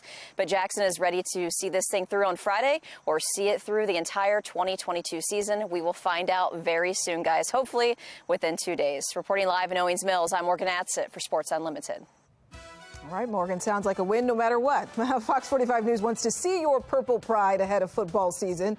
Send us your pictures and excitement to us. Just go to foxbaltimore.com/chime in. Well, ladies, can I say it's probably not the best hair day out there? Is that one of those days today? What do you know about that? I've got a wife and 2 daughters who complain about it all the time. Oh, yeah, I feel their pain, especially in this weather. It's just been so gray and gloomy. Oh, you are so lucky. I mean, this has just been a horrible day for the hair. Right. But, things are going to get better as we finish out the week. Still, though, we're dealing with those showers across much of the state, and that's what we'll continue to see over the next few hours. Notice on the HD radar, we we are keeping track of those areas in green, and they are not very widespread, but even though we don't see green everywhere, a lot of us are dealing with a little bit of mist and a little bit of fog as well. You can see that we've got pretty cloudy skies and rainy conditions over Baltimore. 71 for the current temperature. Winds are now out of the northeast around 10 miles per hour, and our visibility has dropped even more. That number down to 2 miles. So make sure that you are driving safely on the roads this evening. Otherwise, temperatures are mainly in the low to mid 70s. A little bit farther south, we do see some higher numbers, but for us that have dealt with the rain for longer, it is a little bit cooler. Overnight, we drop to the 60s. Then we're actually looking at a pretty nice day tomorrow and a decent warm up. Highs will reach the upper 70s and the low 80s. That'll keep us below average, but we'll have less humidity, and it'll still be a nice and comfortable day. As we get closer to midnight, those showers gradually start to taper, and then we're looking at a pretty nice start to the day tomorrow here. But there is the chance for a few stray showers farther west. Most of us stay dry. By the afternoon, expect a mix of sunshine and clouds, and then clearing skies. That's going to lead us into a nice and sunny start to the morning on Friday. Around 7 a.m., we're starting in the 50s and 60s. Then by the afternoon, we'll reach the 70s and the 80s, looking at a very pleasant start to the weekend.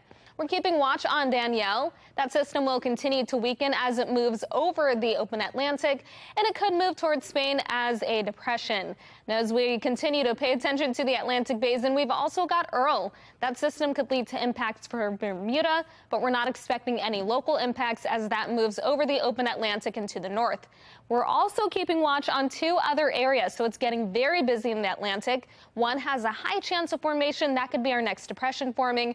And then the other area in yellow is for a wave that will emerge off the coast of Africa. It has a low chance of formation right now. 66 for the low temperature tonight with clearing conditions. Then 82 tomorrow. We're looking at a mix of sunshine and clouds. Then heading into Friday, expect plenty of sunshine. Things look a lot better, and it will be warmer. High temperatures around 84, 85 on Saturday, and a great day to spend outside. Then heading into Sunday, we're looking at the low 80s and the next chance for showers. Moving into the upcoming work week, we'll have rising temperatures and the daily chance for rain. Back to you. Back pain, muscle aches, and even a trip to the ER. The warning from doctors about what your child could go through if their school bag is too heavy. The water crisis facing Baltimore is just the latest issue with the Department of Public Works. Hearing from frustrated residents about what they want to see from the agency the city depends on. And just in, we're hearing that Marilyn Mosby is ready, exiting the federal courthouse right now. We expect to hear from her any moment. Let's listen in. Anything no comment? Any comment? Miss side businesses about what your intentions were? Guys. Were your business operable or Miss Mosby, did you launch the business after you lost the primary or while you were in office still? So when you asked, did you verify comments? Was that a lie or was that the truth? Or? No comment. Have you had any conversations with Zai, your spokesperson, who made those comments? No comments. If you were spending taxpayer dollars to hire an extra witness to say that she took a business loss. How about this one? You did have one win today. How do you feel about that? We're going left. I don't have any straight. Okay. Ms. Bolden, Mr. Bolden, when will you talk to the public about this? Ms. Mosby, do you have anything to say to your constituents who you are still serving right now? No comment. When will that change? I'm just going to fight the subpoena for Ms. Murphy. Are we straight ahead, guys? Yeah, right. Okay.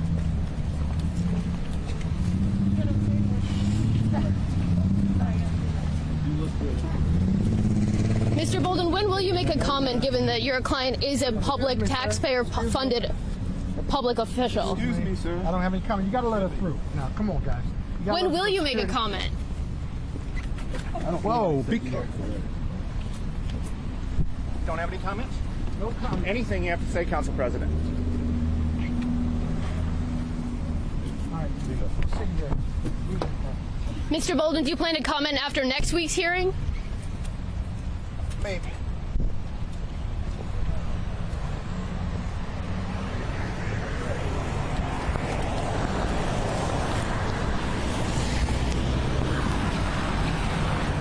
Okay, a few words from Marilyn Mosby, her husband, City Council President, her attorney, A. Scott Bolden, as they exited the courthouse today after her motion on her federal charges that she's facing. Can you please get out of my face? Okay, you're looking.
A check of your headlines now. FBI agents found a document containing details on foreign governments' nuclear weapons systems during last month's raid at Mar-a-Lago. That's according to a report from the Washington Post, which cites unnamed sources. The Post report did not indicate which foreign government was named in the document. This update comes just days after a special master was appointed to determine which documents the DOJ will be able to use in its ongoing investigation into the former president. Meantime, the suspect in the abduction and murder of Memphis mother Eliza Fletcher is back in court. 38-year-old Cleotha Abston's arraignment on first-degree murder charges was delayed today. A judge pushed it back until tomorrow so that they can determine if the suspect will be held without bond. Abston previously had served 2 decades in prison for kidnapping. He was released just 2 years ago. Doctors warning parents a child's backpack could put them in the ER. What you need to make sure you're not accidentally hurting your kids when you send them off to school. New details into what the FBI may have been looking for during a raid of Baltimore City School headquarters. The link between Dunbar's football coach Lawrence Smith and a multi-million-dollar football league. The water crisis is the latest in a string of issues for the Department of Public Works. The frustrations that many have with the agency over trash, water, and more.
The Baltimore Department of Public Works is scrambling right now to fix E. coli water contamination. It's made tap water unsafe to drink in parts of West Baltimore. But this crisis is only the most recent in a long series of problems for the Department of Public Works in the city. That's right. Now to the latest in this West Baltimore water crisis.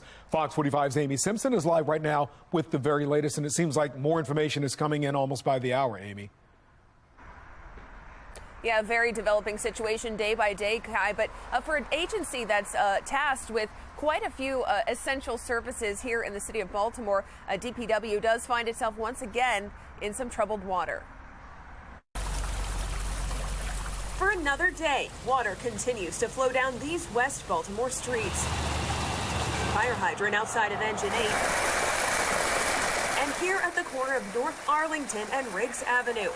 Getting flushed after contaminated water was first discovered in the area on Friday. This is the first time that I found out about this today. The discovery of E. coli and coliform in the water is just the latest blunder facing Baltimore's Department of Public Works, which is also facing criticism for how and when it alerted the public to the problem.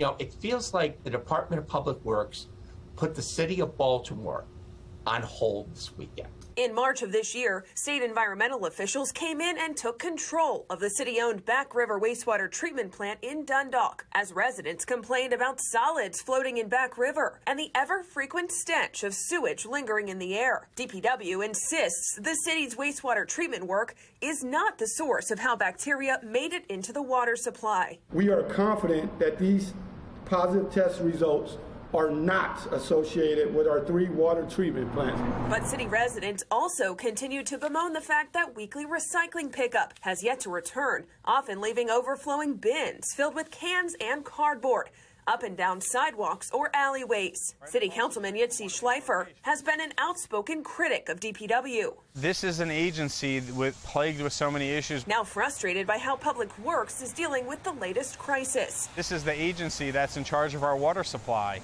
And this situation has confirmed my greatest fears, is that here you have an agency that is not transparent, that is not equitable, that is not accountable, and when we turn on the faucet, we're relying on them to tell us the truth whether or not the water's clean. From a consent decree to illegal dumping and soaring water bills, DPW Director Jason Mitchell did inherit some of the city's most chronic problems. But this latest crisis with water in West Baltimore. DPW proactively tests 90 locations and have a self-reported this issue in an abundance of caution to the public. Once again, putting the spotlight firmly on DPW and its leader, one of the highest paid officials in Baltimore City, with a yearly salary of $245,000. And given these ongoing problems with DPW today, I did ask Mayor Brandon Scott's office if the mayor has confidence in Director Jason Mitchell. And this afternoon, a spokesperson tells me the mayor does, in fact, have confidence in the director and the DPW staff. Reporting live, Amy Simpson, Fox 45 News.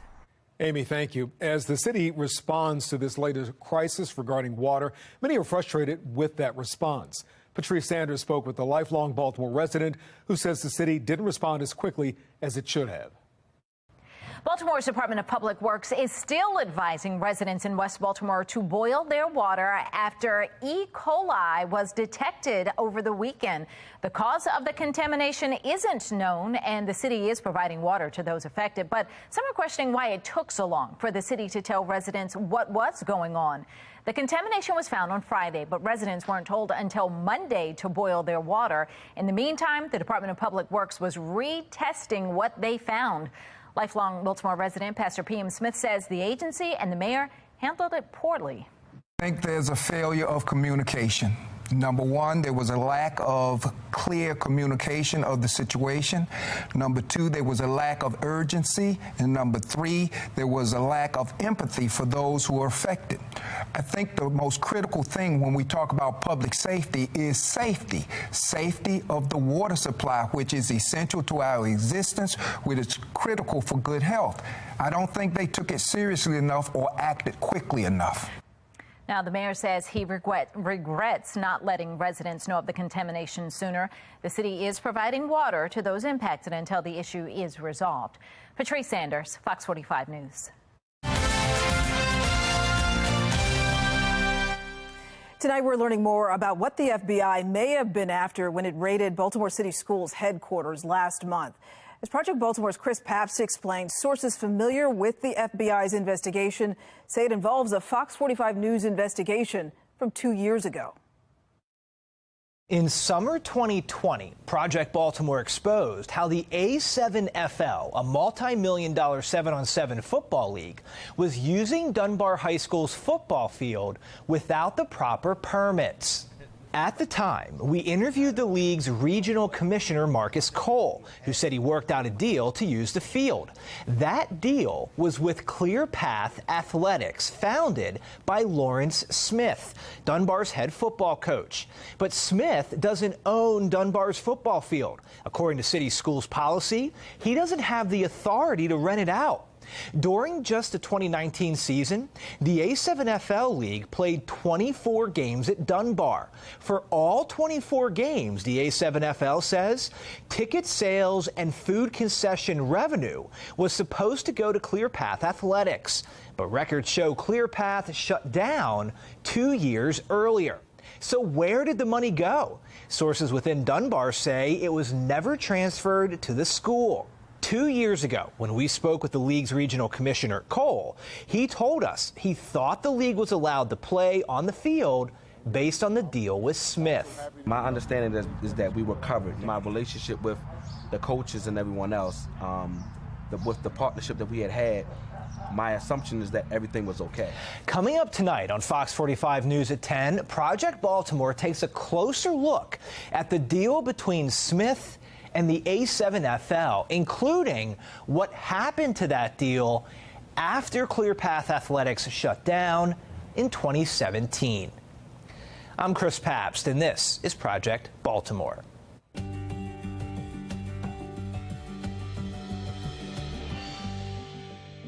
With kids back in school right now, doctors are warning parents to look out for signs that their child's backpack is too heavy. It's a concern that can lead to serious muscle strain.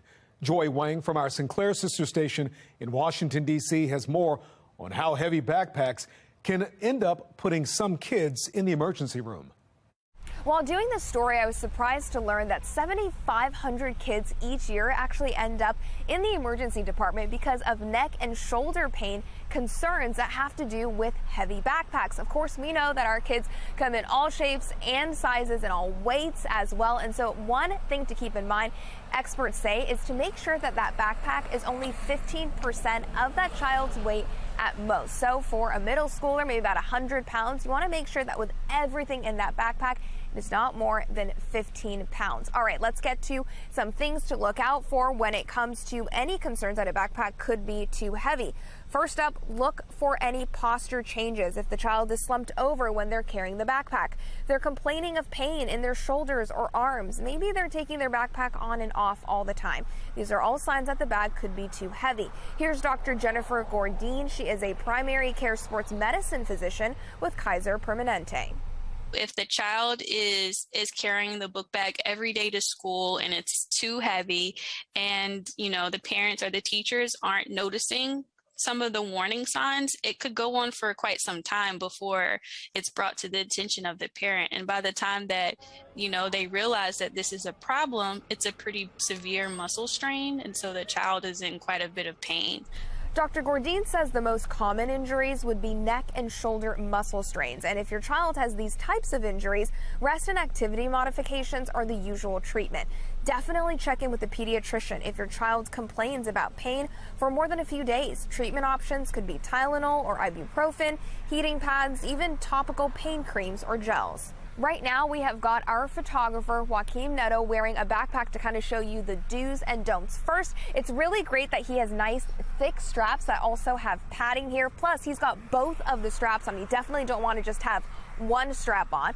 What's not great, though, is that the backpack is really laying very low. You want to make sure that it's even higher. You want to tighten those straps and make sure that the backpack sits about 2 inches actually above the waist. Again, both straps on. Some other alternatives, maybe using a rolling backpack or having 2 sets of books. Maybe the school can work with you having 2 sets of books so the child doesn't have to bring everything back and forth.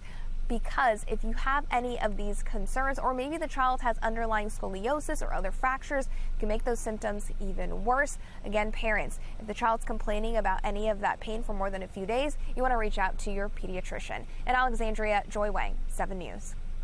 Well, Fox 45 News is your back-to-school headquarters, and we're committed to investigating any problems your kids run into this year. From teacher shortages to a lack of bus drivers, call our news tip line, 410-467-5595. You can also send us an email at news@foxbaltimore.com or chime in your pictures and videos on the Fox 45 News app. We're keeping watch on the radar as a few showers continue to move across the state.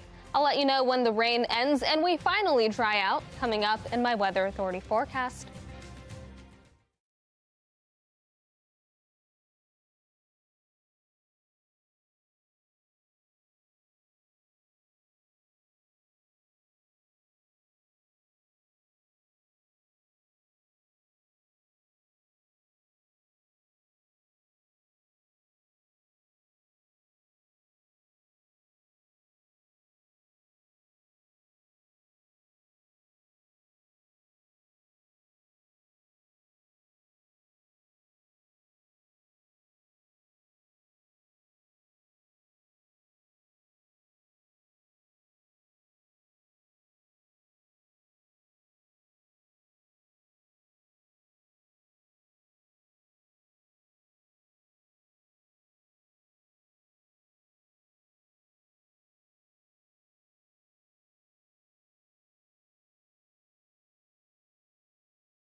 Well, Fleet Week is officially underway in Baltimore. For the first time in 3 years, you have a chance to meet our servicemen and women from the Marines, Coast Guard, and U.S. Navy.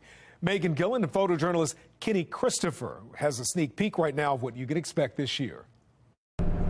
Welcome aboard the USS Carter Hall, a giant Navy warship. And try not to judge my hair. I'm a little windblown, but for good reason. A few hours ago, we had the great opportunity to land in an MH-60 Sierra, otherwise known as a Seahawk helicopter, on the flight deck right there.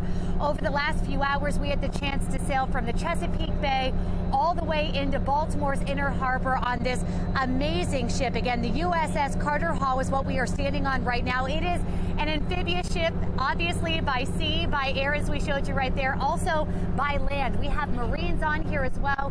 Here today, roughly 400 servicemen and women have been on board, and this is the start of Baltimore Fleet Week. So as we come into Baltimore, so many of them excited to get a chance to meet all of you. Now is your chance to come on this boat and tour it, get to know some of the servicemen and women here. And many of them that we talked to are actually from Baltimore, so a bit of a homecoming for them. But just a great opportunity to meet them, to say hello, and then most importantly, say thank you. I think that's the one thing my photographer Kenny and I have felt today is a lot of gratitude for all that our military is capable of. We're going to have much more an in-depth view of what we experienced both up in the air and on the ship here tonight at 10. For now, from Baltimore's Inner Harbor, I'm Megan Gillen, Fox 45 News. All right, time for a check of our weather right now. Baltimore is getting ready. Look at this right now. Getting ready for its first predominantly black sailing team. African Diaspora Maritime is looking to assemble a group of sailors in Baltimore to compete in the America's Cup, one of the oldest and most prestigious sailing competitions in the world. Now, state leaders are supporting the effort and say the training programs for young sailors will also help them learn valuable life skills. And these skills are going to be needed to expand the knowledge of these young people in their futures, even if they choose not to continue with competitive sailing. But as we all talk about STEM and how it can, change lives. Well, leaders of the group say they're committed to training their team and building a high-tech boat to make the Maryland sailing team one of the best in the world. It's pretty nice. And what kind of weather would they have had out there today for that, Jasmine? Oh, not the best weather. I mean, we had a little bit of wind, but it was really the rain, a little bit of fog too, Yes. and that certainly could have caused some issues. So not the best forecast for the day, but we are looking at more positive weather, drier conditions, warmer temperatures as we head into the rest of the week. Here's a look at the HD radar. You can see those areas of green indicating that rain. A lot of what we're seeing now is light rain, and for some, even just a little bit of drizzle, fog, mist. 71 for the current temperature over Baltimore with winds out of the northeast at 10 miles per hour and fog. That is something that is playing a factor into conditions out there. Our visibility is now down to 2 miles. So make sure that you are driving safely on your commute this evening. Across the state, temperatures are mainly in the 70s. We are seeing temperatures lower than average just because of all of the clouds and the rain that we had today, but we're in for a warm up tomorrow.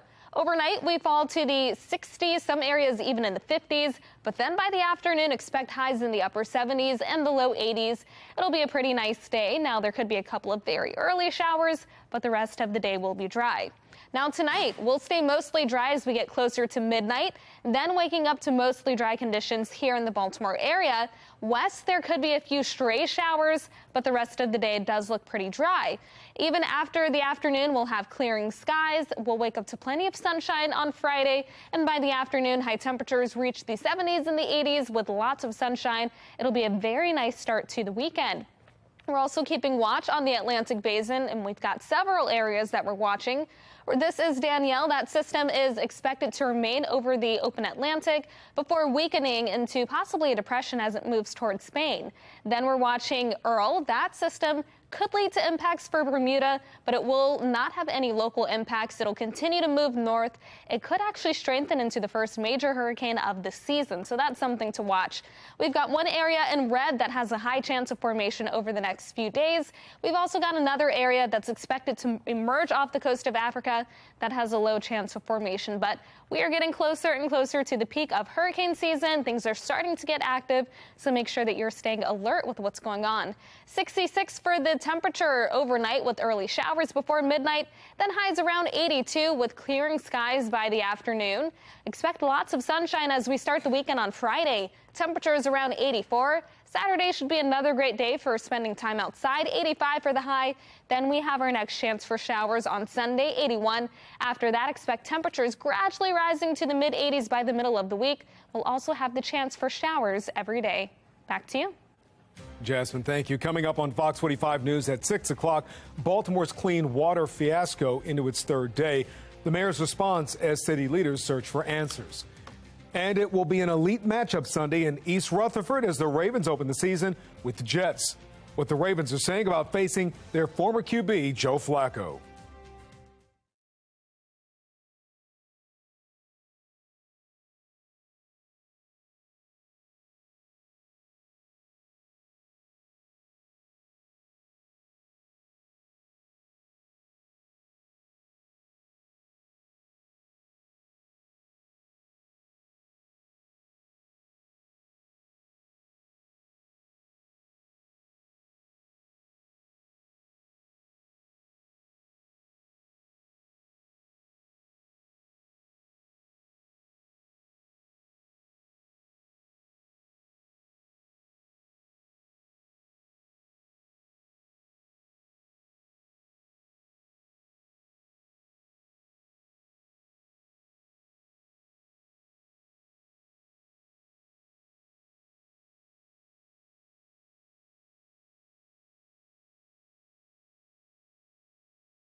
The Ravens kick off their 2022 campaign this Sunday against the Jets, and it'll feature the QB of Ravens past versus the QB of Ravens present. The elite one, Joe Flacco, will start for New York, while former unanimous MVP Lamar Jackson leads the Ravens into a hostile environment at MetLife Stadium. Jackson and Flacco played one season together before he was traded to Denver, and the respect is mutual between the two players and teams. But while both quarterbacks have stolen the headlines this week, Jackson wants to set the record straight. I'm not going against Joe, the defense is. I'm going against the Jets defense, but, he meant a lot playing with a Super Bowl quarterback. I remember Joe's count, 180. So I'm used to that a little bit, but it'll be good to see Joe again. I got a lot of respect for him. So hopefully he just plays decent. He doesn't play, and we play pretty well, but it'll be really good to see Joe again. 1 p.m. Sunday, we'll be bringing you coverage from New Jersey. PG County's own Francis Tiafoe has taken the tennis world by storm. The Maryland native upset legend Rafa Nadal in the fourth round of the U.S. Open, punching his ticket to the quarterfinals, and he looked to advance to his first major semi of his career. Tiafoe took down 9th-ranked Andrei Rublev in straight sets to become the first American man to make the U.S. Open semis since 2006. And look at the emotion and the passion shown right there. He'll take the court again on Friday, and a lot of people back home right here cheering for him. Coming up tonight, Lamar sets the deadline on contract negotiations, plus the O's wrap up a crucial series with the Jays. That and more when Sports Unlimited returns.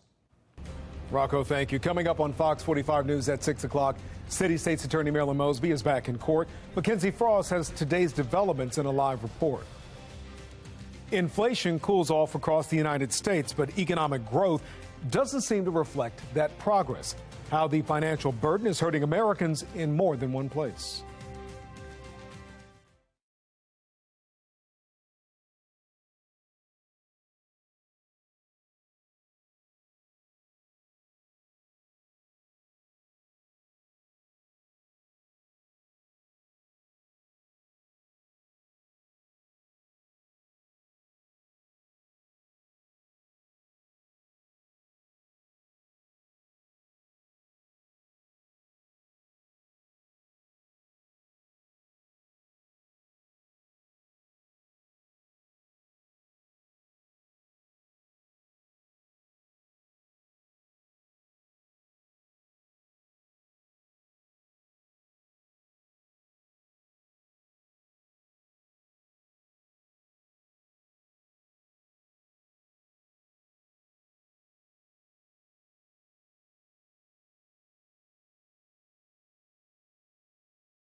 This isn't something that can be resolved overnight.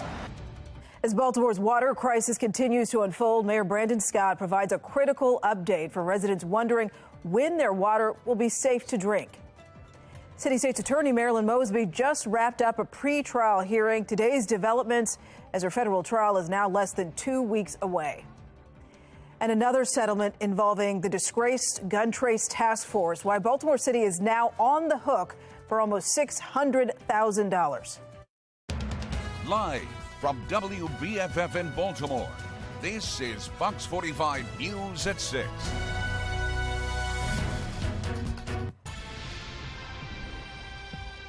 Good evening. I'm Rielle Creighton. City State's Attorney Marilyn Mosby back in court for a hearing ahead of her federal trial less than 2 weeks away. Let's get right to Fox 45's Mackenzie Frost, who's been at the courtroom all afternoon. Mackenzie, what are you hearing?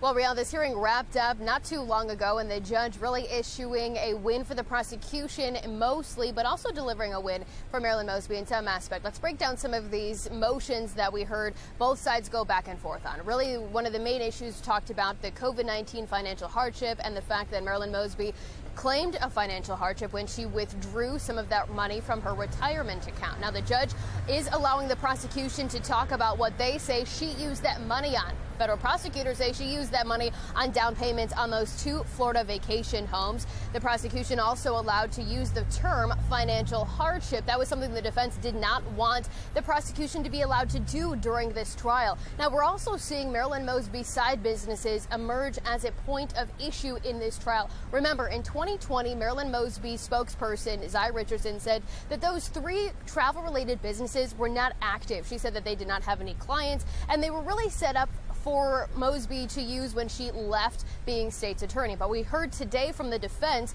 that they plan to call a witness to explain Marilyn Mosby's financial hardship and her net worth. They say her net worth was down when she withdrew that money, and they also say that her businesses took a financial hit during the pandemic. That's interesting because we know that her spokesperson says they weren't active.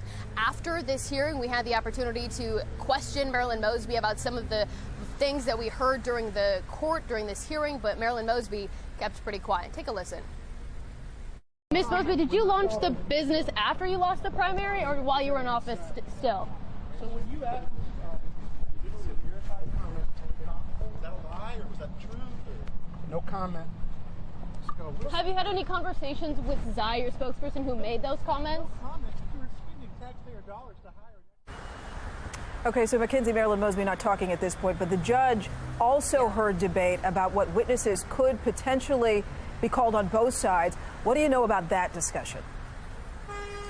Yeah, that's right. Both sides filed motions to exclude various witnesses from testifying during the trial, right? We know that the judge granted the motions to exclude some of the witnesses that the defense plans to call, and she also denied the motions from the defense to exclude the federal government's witnesses that they plan to call. There is one issue still that has yet to be resolved. We're expecting to learn more about that when we're back here next week for another pretrial conference and really shore up those final loose ends before the trial is beginning. We also learned that instead of Monday the 19th, that's when the trial is supposed to begin, we learned that jury selection will actually begin next week, Thursday and Friday, in hopes of getting everybody seated and ready to go for when the trial will begin Monday morning. We also learned at the very end of the hearing today that the DOJ the federal government got approval from the DOJ to subpoena Mosby's previous attorneys. She was asked if she plans to fight that subpoena, but again,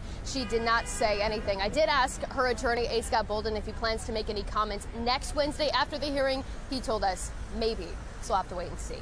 Live outside the federal courthouse, Mackenzie Frost, Fox 45 News. Okay, Mackenzie Frost, thank you. Our other top story tonight, it has been over 48 hours since residents in West and Southwest Baltimore first learned that their water may be contaminated. Tonight, the city continues to address the crisis. Mayor Brandon Scott speaking earlier this afternoon. Our Keith Daniels was at his briefing and shares what the mayor had to say. Well, we're outside the city's Office of Emergency Management headquarters. That news conference with the mayor wrapping up just moments ago. Now, the mayor, DPW director, and other city leaders wrapping up with an update on the contaminated water situation in West Baltimore. A boil water advisory remains in effect for much of DPW's affected areas, which include parts of Baltimore, West Baltimore rather, Baltimore County and Howard County. Now, the affected area map that the city released still applies. City officials say they've distributed about 53,000 gallons of water over the past 3 days in those affected areas.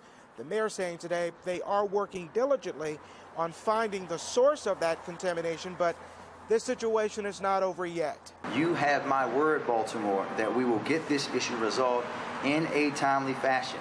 But I also want you all to realize that this isn't something that can be resolved overnight.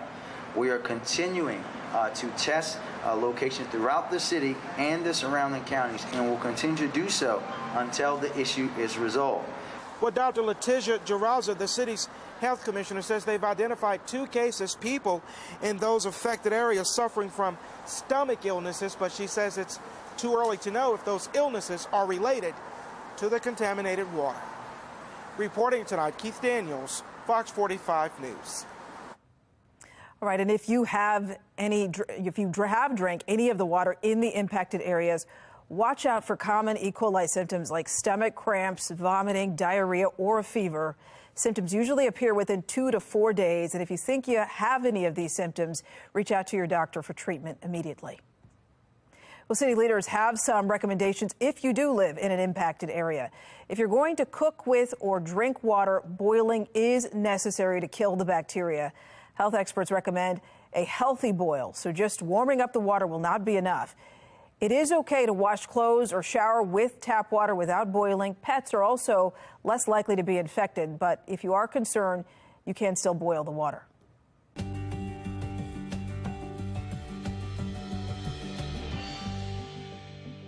The Howard County School Board is meeting tonight for the first of at least 3 public comment sections on its redistricting proposal.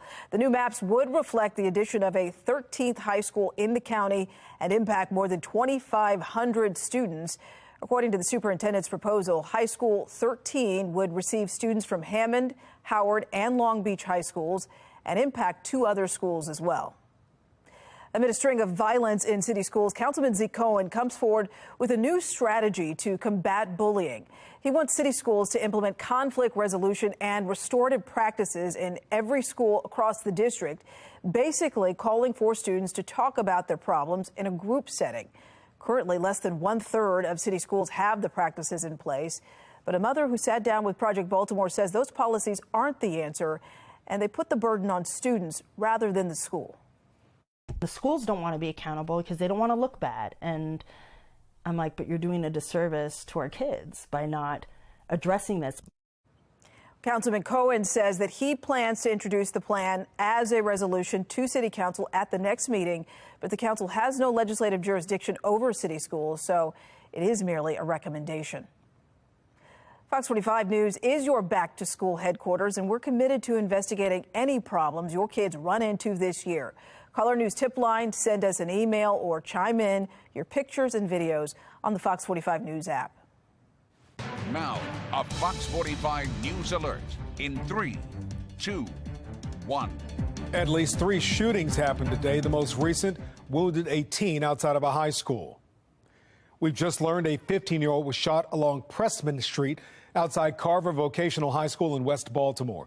Police say they're searching for 2 men who fled that area on a scooter and about 11:30 this morning. Police say they found a man shot multiple times on North Longwood Street. He died at the scene. And just before noon, a woman shot in the arm along Edmondson Avenue. She's currently at the hospital. Well, anyone with information about any of these shootings is asked to call Baltimore Police or Metro Crime Stoppers. Riel? New details in a Northwest Baltimore murder last month. Police just releasing surveillance video of a suspect who they say is connected to a deadly shooting on August 12th.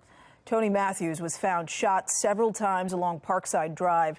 An $8,000 reward is being offered in this case. We have the video and pictures on foxbaltimore.com so you can share them.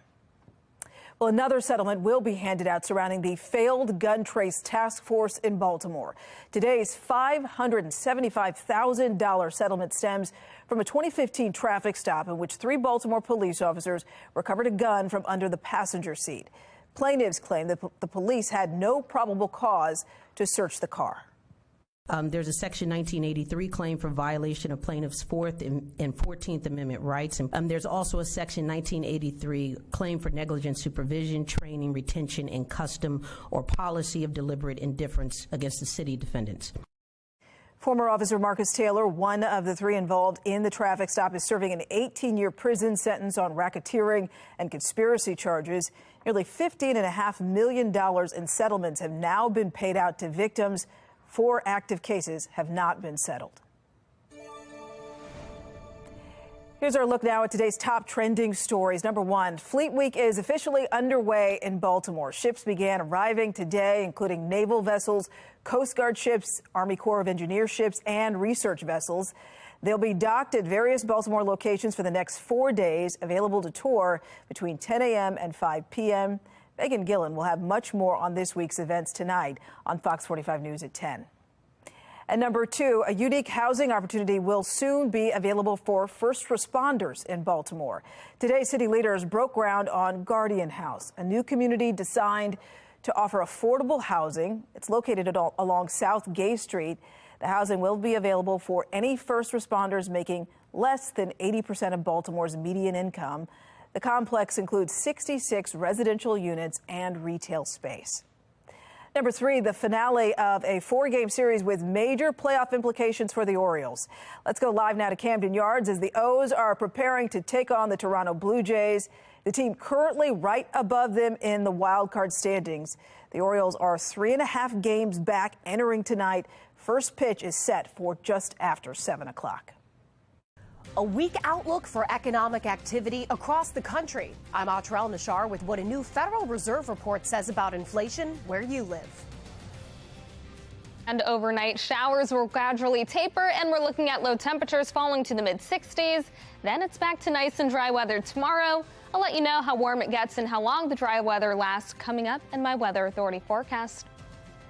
Fox 45 News, winner of 17 2022 Regional Emmy Awards, more than all other Baltimore news stations combined.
All right, inflation is starting to cool off across the U.S., but economic growth could be slow over the next few years. National correspondent Atra El-Natar shows us how regional trends are leading to national concern. The Federal Reserve out with a new assessment of how Americans are faring through these uncertain economic times. In the Northeast, business activity is growing, but at a modest pace as fears of recession by the end of the year intensify.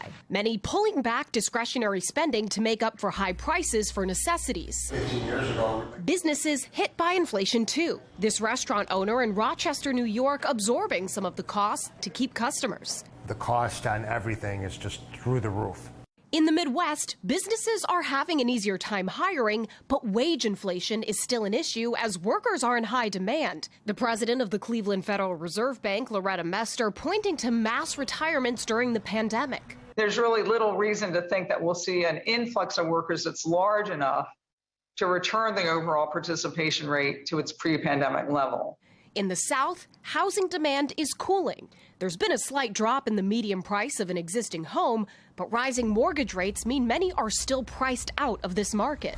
Some local governments stepping in to provide more affordable housing, like in Savannah, Georgia. The city council recently approving more than $3 million for affordable housing projects. Meanwhile, sustained drops in new and existing home sales have some declaring a housing recession. The Fed is also closely watching energy prices. While much of the country has an average gas price of $3.76, in some western states, gas is still $4.50 or more. In California, $5.27. On Wednesday, the U.S. Energy Information Administration forecasting prices will average $3.60 by the end of the year. But the cost of heating your home could eat into those energy savings, as the EIA also forecasts the cost of natural gas will rise with inventory below average after an especially hot summer. Volatility the Fed's taking into account ahead of another interest rate hike this month. In Washington, I'm Atrel Nashar reporting. California dealing with a different kind of energy crisis. Residents have been asked to limit their AC use as triple-digit heat waves threaten to overrun the power grid. 10 cities in the Golden State hit an all-time high in temperature records on Tuesday. The heat fueling raging wildfires, which has burned up to 5,000 acres. I'm not cool, man. As you can see, I'm sweating, bro. Pretty hot day at work. I was just trying to cool off. Boom, everything shut off. Well, the extreme conditions are stretching beyond California. In Salt Lake City, Utah, a high temperature of 104 degrees broke a record for the hottest day in September. Crazy to hear about the temperatures there. I think Sacramento actually hit 116, and that was a record high for them. Here, though, we are a lot cooler. Temperatures are in the 70s. You're taking a look over the harbor and over Towson, and it's still pretty gray across both of those areas. But on the HD radar, notice that we have showers now moving to the east and then to the south. So we're starting to dry out ahead of that weather maker that's been leading to our showers. But things are looking up as we head into the rest of the week. Here's a closer look on the HD radar. Those showers are continuing to push toward the northeastern part of the state. And then we've got a few showers that are moving toward D.C. We're starting to see things quiet down here, but you still could be in for a little bit of drizzle as you drive. 70 for the current temperature and still a little bit rainy. This is coming from the airport. Winds are out of the northeast around 11 miles. And with the fog that we have, we're seeing our visibility down to 2 miles. That could be another factor that plays into your commute. So maybe add some extra time to that. Otherwise, temperatures across the state are mainly in the low to mid 70s. We've got some warmer numbers in southern Maryland, but those will likely fall as we continue to see rain. As we head into the day tomorrow, temperatures will be in the 60s to start off. Then we're looking at those numbers reaching the 70s as we continue. So again, temperatures 70s and the 80s. That's below average for this time of year, but we will stay mostly dry tomorrow. As we get close to midnight, those showers begin to taper and much of the night will be dry. Then waking up around 7 a.m., still seeing those dry conditions, except for in western Maryland. There's a better chance for a few spotty showers, some light rain. The rest of us do stay dry and will remain that way heading into the afternoon. It should be a pretty pleasant day. We'll have clearing skies after the afternoon. And then as we wake up on Friday morning, we're talking plenty of sunshine to start the day. 50s and 60s for those temperatures. Then we'll reach the 70s and the 80s by the afternoon. But again, lots of sunshine. So really a great day to spend some time outdoors. We're also keeping watch on the Atlantic Basin. We've got Danielle, which is expected to weaken as it's entering cooler waters across the Atlantic. Then it could weaken to a depression before moving towards Spain. In Portugal, we're also keeping watch on Earl. That system may have impacts on Bermuda, but it will remain over the open Atlantic, strengthening possibly into the first major hurricane of the 2022 season. There are two other areas that we're keeping an eye on. The first is in red. That has a high chance of formation over the next 2 and 5 days, so that could become our next depression. Then another area is expected to emerge off the coast of Africa into this area in yellow, and then it has a low chance of formation over the next 5 days. So those are two areas to watch, especially as we get closer and closer to the peak of hurricane season. 66 for the temperature overnight with a few early showers before midnight. Then we dry out. Tomorrow, high temperatures reach 82. It'll be much warmer than what we had today. We'll have clearing skies and plenty of sunshine by the afternoon. Coming up, I'll have a look at what you can expect as we head into the weekend, and I'll let you know when to expect more rain in my exclusive 10-day forecast. Back to you. COVID-19 vaccine errors. I'm Liz Bonus. What you need to know is we have new boosters on the way. We share it just ahead.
If you're headed to get your new COVID booster, it is suggested that you do some research before you go. As medical reporter Liz Bonus explains, it can lower the odds of a mix-up or a vaccine mistake. Any vaccine error is reported through a special reporting system with the Centers for Disease Control and Prevention. One area of confusion right now, for example, swapping the dose for children so it's properly given. It's one of the reasons many hospitals and healthcare systems initially set up clinics with dosing only for kids. This is one at Ohio's Cincinnati Children's Hospital, which supplied this video. But in other cases, at least 87 times, according to the CDC, a child was given the wrong vaccine dose. Other top errors reported include shoulder injuries related to injection sites, improper documentation, diluting the shots incorrectly, and storing more than one brand of the vaccine together so they get mixed up. Dr. Justin Colby is director of Cedar Care Village Pharmacy at Ohio's Cedarville University. He says add industry staffing shortages everybody's feeling right now, and that's just going to lend to more mistakes. Since the current errors related to the vaccines mainly have to do with multiple doses, brands, and age-specific guidelines, I had to ask. The newer boosters do replace the previous booster shots. So do you expect this to help clear up some of the confusion? Because now we have a vaccine that's given as your 2 primary that is different from your 2 boosters, I'm afraid it's probably going to make things more confusing for healthcare providers. Now, his suggestion to reduce your own error odds, check the FDA's website before you get your latest vaccine dose so you know the right suggested vaccine dose for you. Make an appointment ahead of time so your provider has ample time to answer questions, and ask your shot provider to verify the vaccine brand and that you're getting this new bivalent booster before you're given the injection. In other words, you got to be your own advocate. I'm medical reporter Liz Bonus. Now back to you. It's been a gray and rainy day, but we're starting to see some of that rain clear out. After midnight, most of us stay dry, and then we're entering a much nicer day tomorrow. Temperature is around 82. There is the chance for a stray shower in the morning, then we stay dry. 84 on Friday with lots of sunshine, and we keep heating up into Saturday, 85. Then by Sunday, we have our next chance for a few showers. 81 for the temperature, 82 on Monday, 83 on Wednesday, 84 on Thursday, or Wednesday and Thursday. Then we continue to see those numbers in the low to mid 80s as we finish out the upcoming week. Riel? All right, Jasmine, finally tonight, Howard County is beginning its 4th annual tree giveaway. The program is designed to encourage sustainability. This year, the county will be giving out 3,000 native trees to interested residents. Over 4 years, the county has provided nearly 10,000 trees, and anyone can pick up a tree and plant it in their yard. For more information on how to sign up, visit Howard County's forestry page. That's all for Fox 45 News at 6 o'clock. Family Feud is next. We'll see you again tonight at 10.